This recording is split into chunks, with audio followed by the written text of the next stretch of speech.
So we've just delivered your roundhouse bridge or your implant dentures, and doctor, how do I care for it? As of now, we probably alluded to that a few times, but what I insist on is that you use this thing called a Waterpik as an adjunct to your cleaning. And I insist on this.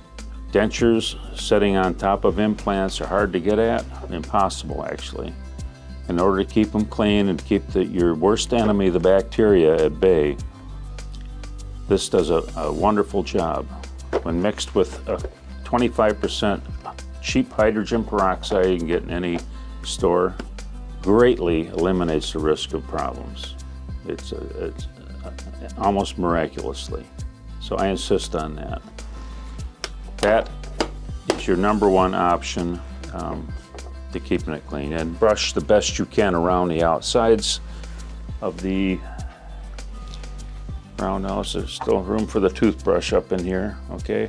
But to shoot into those areas that you can't get to, this is the guy. And by the way, we give you one, when we deliver your dentures, you'll get one of these as part of your treatment, free of cost.